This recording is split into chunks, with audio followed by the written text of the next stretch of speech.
Halo Sobat KPR, kali ini kita akan bahas tentang topik yang sangat menarik karena ini ada orang yang dia mau batalin KPR, udah akad karena calon pasangannya nggak setuju. Dan dia ngelihat ada celah di sini. Kebetulan nih, banknya masih minta syarat dokumen tambahan, tapi dia memang sudah akad. Nah, apakah kondisi yang seperti ini bisa dibatalin KPR-nya atau tidak? Bisa batal atau enggak, memang sudah banyak dibahas sebelum-sebelumnya. Dan jawaban kami memang standar, nggak bisa batal. Nah, tapi dalam video kali ini, saya akan coba jelaskan lebih detail alasan yang membuat hal tersebut menjadi sulit untuk bisa dibatalkan, karena ada beberapa langkah-langkah yang perlu dilakukan. Jadi kalau misalnya kita ngambil KPR nih di depan, kan kita sudah menyiapkan berbagai macam dokumen yang disyaratkan, lalu bank melakukan analisa ini dan itu, lalu bank memberikan persetujuan KPR melalui surat yang judulnya SP3K atau SPPK. Di saat sudah terima persetujuan KPR tersebut, kita bisa mempelajari dahulu, dan bila kita memang setuju dengan kondisi syarat dan kondisi yang ditawarkan, maka kita akan bubuhkan tanda tangan untuk setuju dengan fasilitas yang diberikan oleh pihak bank. Maka kemudian pihak bank akan melakukan penjadwalan akad. Nah, sebelum dilakukan penjadwalan akad, biasanya tuh ada beberapa proses. Yang pertama adalah dilakukannya validasi sertifikat oleh pihak notaris rekanan bank. Ini untuk memastikan bahwa sertifikat tersebut memang bebas dari sengketa maupun bebas dari segala macam potensi masalah hukum. Jadi, begitu sudah dicek validasi sertifikatnya, ini memang sertifikat yang asli, nggak palsu, dan saat ini nggak ada blokir, nggak ada apa-apa, maka bisa lanjut ke proses berikutnya. Nah, proses berikutnya apa? Biasanya pihak notaris membantu untuk melakukan pembayaran pajak transaksi. Nah, pajak transaksi ini kan ada pihak penjual, ada pihak pembeli. Nah, pihak penjual ini wajib membayar pajak yang namanya pajak penghasilan. Sedangkan pihak pembeli ini wajib membayar pajak BPHTB atau bea perolehan hak atas tanah dan bangunan. Selesai bayar-bayaran pajak itu, maka bank akan lanjut lagi ke proses berikutnya nih. Saat mau dijadwalkan akad KPR, pihak bank pasti sudah mensyaratkan bahwa yang judulnya DP atau uang muka transaksi pembelian properti sudah dilunasi. Dan biasanya ini buktinya diminta bukti transfer yang tercantum ada kode-kodenya gitu. Jadi bukan cuma kwitansi yang udah bayar DP sekian gitu. Nah, kebanyakan bank minta buktinya sudah ada bukti transfer. Baru selanjutnya dilakukan akad KPR. Sampai sini udah cukup jelas ya, bahwa ada beberapa tahapan yang perlu dilewati, dan tahapan-tahapan itu keluar duit ini dan itu, ini dan itu ya. Selanjutnya dilakukanlah akad KPR. Coba bayangin kalau teman-teman sudah melakukan akad KPR dan kemudian teman-teman mau membatalkan transaksi akad KPR tersebut. Pertanyaannya adalah, bisa atau tidak? Sudah jelas, pasti bisa. Tapi masalahnya adalah buat biaya-biaya yang tadi sudah dikeluarkan. Contoh, kayak bayar pajak.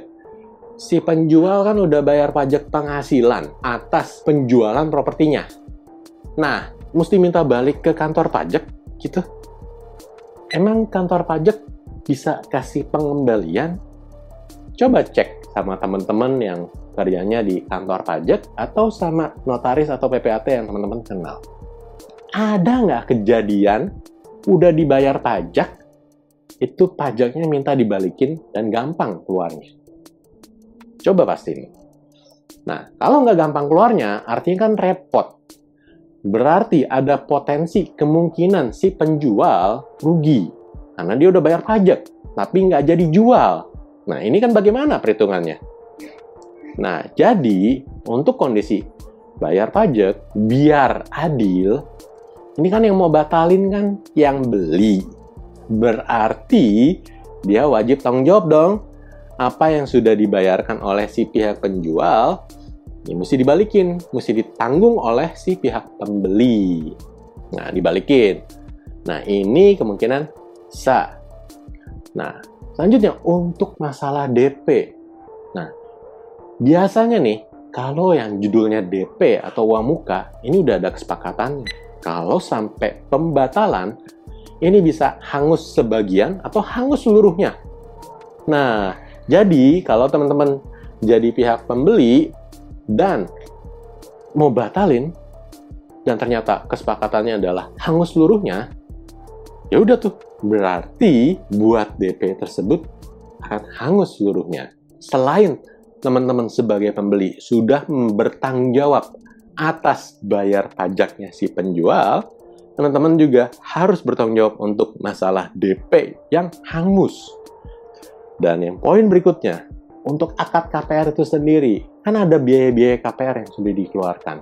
Contoh kayak provisi, administrasi, dan sebagainya. Itu sudah dibayarkan, itu udah masuk sebagai pendapatan pihak bank. Jadi, kecil kemungkinan bisa balik ke tangan teman-teman. Nah, apakah ujungnya bisa dibatalkan? Bisa, tapi dengan catatan biaya-biaya tadi itu jadi tanggung jawab teman-teman. Nah, permasalahannya di sini adalah, apakah teman-teman masih punya akal sehat untuk melakukan dan mempertimbangkan mana yang terbaik buat teman-teman? Atau memang karena ya calon pasangan tidak setuju, ya udah deh batalin aja. Ya udah, ya daripada nanti jadi penyesalan sepanjang masa gitu. Tapi ya biaya pajak, DP, biaya akad KPR segala macam semua udah keluar, udah nggak balik. Emang segampang itu teman-teman? Ngumpulin duitnya nggak gampang loh. Apalagi uang muka buat beli properti. Itu kan jumlahnya pasti nggak kecil. Minimal puluhan juta, sampai ratusan juta.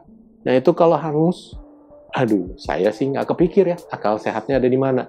Yang penting di sini teman-teman, jangan sampai terjadi perubahan pikiran di waktu-waktu yang terakhir.